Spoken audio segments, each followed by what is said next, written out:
Hello everyone, welcome back in Rajat IAS academy. और ये हमारा लेक्चर नंबर 66 है। ठीक है। अब देखिए, हमें हमारे पास यहाँ कुछ फॉर्मूला है।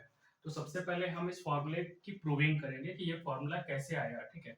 x की power n, x minus a की power n is divisible by x minus a for all value of n। ठीक। और x की पावर n माइनस a की power n is divisible by x plus a for all even value of n। x की power n plus a की power n is divisible by x plus a for all odd value of n। तो ये lecture में हम देखेंगे कि ये formula आया कैसे। ठीक है। हम इसकी प्रूविंग करेंगे एक तरीके से। ध्यान से देखिए। सबसे पहले हम कुछ एग्जांपल को समझेंगे। तो जैसे मान लीजिए a नंबर 5 का अगर हम स्क्वायर करते हैं और डिवाइड करें 5 से, तो बताइए रिमाइंडर कितना आएगा? 0 आएगा, है ना। अगर हम 5 का स्क्वायर करें और डिवाइड करें किससे? 4 से, तो 5 स्क्वायर 25 हो जाएगा। 4 से भाग करेंगे तो 4 छंग 24, बचा कितना? 1। रिमाइंडर कितना आएगा? 1 आएगा। ऐसे ही अगर हम 5 का स्क्वायर करें और डिवाइड करें किससे? 6 से, तो 5 का स्क्वायर 25, 6 चौको 24, रिमाइंडर कितना आएगा? 1 आएगा। ठीक। अब देखिए, अब हम करेंगे 5 का क्यूब। 5 का क्यूब जब हम डिवाइड करेंगे 5 से, तो क्या होगा?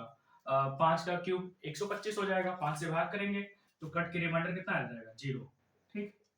अब 5 के क्यूब को हम किससे डिवाइड करेंगे? 4 से करेंगे। तो 5 का क्यूब कितना होता है? 125। इसको 4 से भाग करिए तो 4 3 12 कट जाएगा, 5 बचा। और 5 4 3 12 और बचा कितना? 5। 4 1 4, बचा कितना? 1। रिमाइंडर 1 बचेगा। ऐसे ही हम 5 के क्यूब को किससे भाग करें? 6 से भाग करें।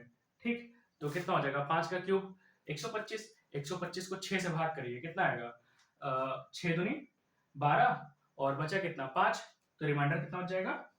5 बच जाएगा। ठीक। अब हम क्या करेंगे?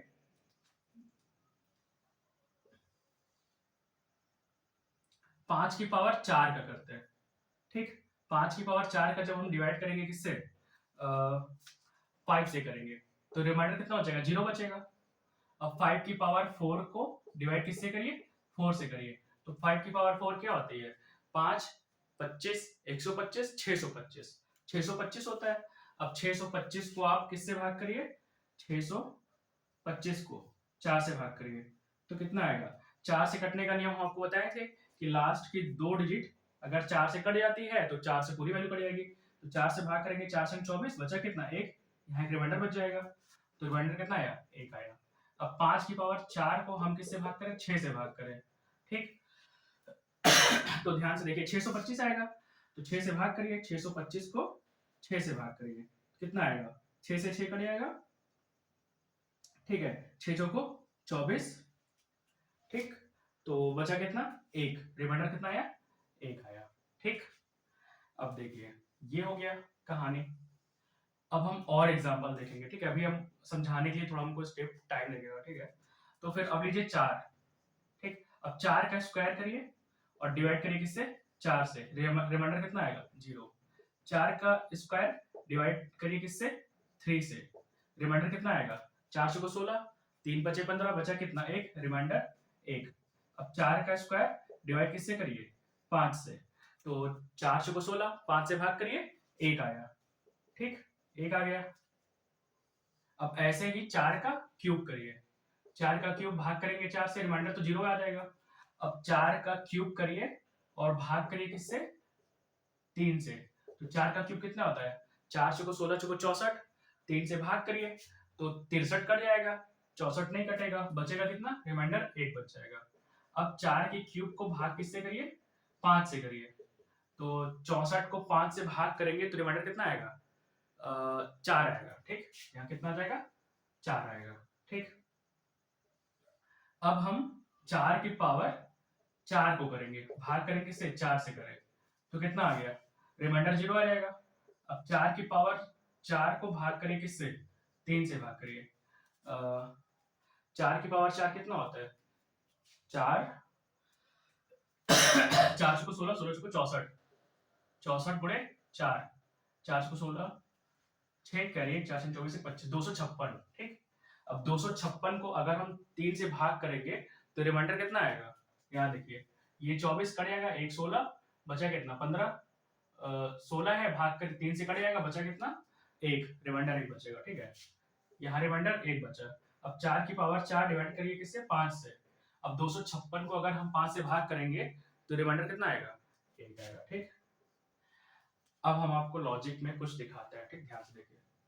देखिए, जब भी जैसे यहाँ 5 वैल्यू है, इसकी पावर जितनी भी चाहे जितनी हो, 2 3 4 5 6 7 8, अगर इससे एक संख्या कम से अगर हम भाग करेंगे ना तो रिमाइंडर हर जगह 1 आ रहा होगा।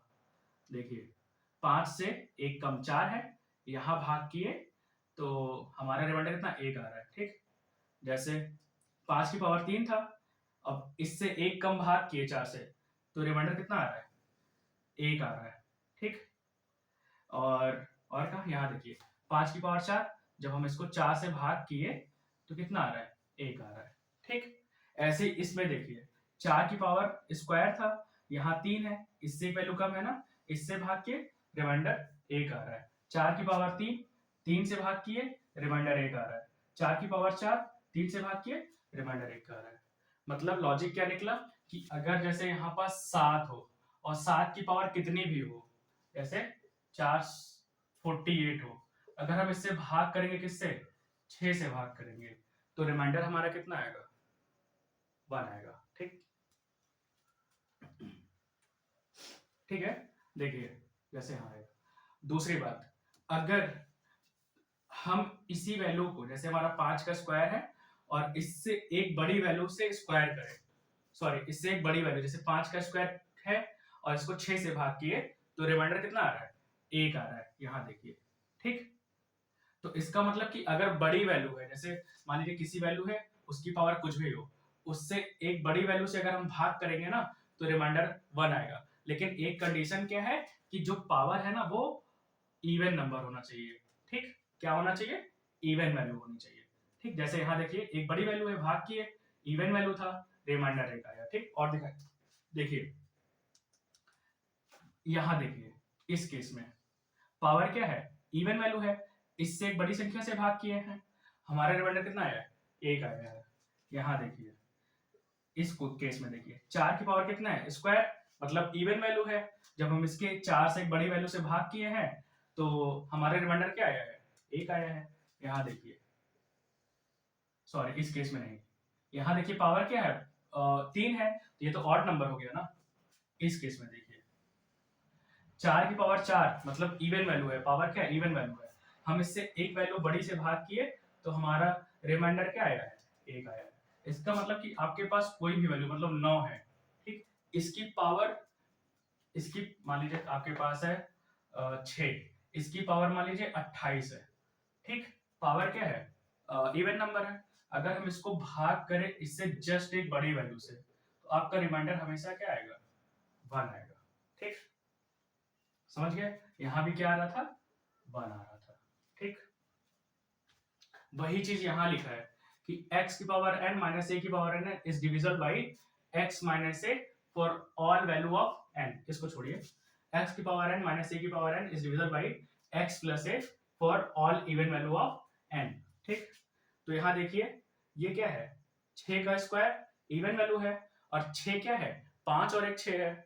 ठीक, 5 में एक जोड़ेंगे 6 आ जाएगा, तो रिमाइंडर क्या आ रहा है? 1 आ रहा है। ठीक, अभी हम प्रूविंग करवाएंगे आपको, बस यहाँ थोड़ा सा लॉजिक समझाएं कि क्या कैसे आ रहा है। ठीक, एक और कंडीशन देखिए जैसे अगर हम इसमें बड़ी वैल्यू ले लें, जैसे यहाँ देखिए क्या है 5 का स्क्वायर। ठीक, जैसे 5 का क्यूब है, ठीक, क्यूब है, अब हम इसको 5 का क्यूब था डिवाइड करें 6 से, अगर जो पावर हो अगर वो ऑड वैल्यू हो, यहाँ क्या है 5 की पावर क्यूब, ये ऑड वैल्यू है, जब हम इसको 6 से भाग किए ना तो रिमाइंडर क्या आएगा? 5 आएगा, मतलब उस जिससे भाग करेंगे उससे एक कम आएगा। ठीक, यहाँ देखिए 5 की पावर ऑड वैल्यू है और भाग किससे कर रहा है? इस 5 से एक ज्यादा 6, तो हमारा रिमाइंडर क्या आएगा? जिससे भाग करेंगे उससे जस्ट एक कम आएगा। देखिए यहाँ पास भी आपको दिखा रहा है, यहाँ देखिए जैसे 4 की पावर 3 है, ठीक, यहाँ देखिए इस केस में 4 की पावर 3 है, तो पावर क्या है हमारा ऑड नंबर है। इसको भाग किससे कर रहे हैं? 4 से, ठीक एक बड़ी संख्या से 5 से भाग कर रहे हैं, तो हमारा जो रिमाइंडर आ रहा है कितना, 5 में से 1 कम कर दीजिए। इसका मतलब क्या हुआ कि हमारे पास कोई भी वैल्यू है, जैसे 8 है, ठीक, 8 की पावर हमारा कुछ भी है लेकिन ऑड पावर 13 मानिए 13 है, इसको भाग करेंगे किससे, 9 से भाग करेंगे, ठीक, इससे एक ज्यादा वैल्यू से भाग करेंगे तो हमारा रिमाइंडर पता है क्या आएगा, 9 में से 1 घटा दीजिए 8 आएगा हमेशा, ठीक। एक कंडीशन ये हो गई, एक कंडीशन ये हो गई, और एक कंडीशन ये हो गई। यही 3 कंडीशन मेन है। इस 3 कंडीशन को अगर आप समझ जाएंगे तो आगे हम कम से कम 5 एग्जांपल करवाएंगे इसी क्वेश्चन का, तो आपको आसानी समझने में आसानी होगा, ठीक है। आप इसका स्क्रीनशॉट लीजिए।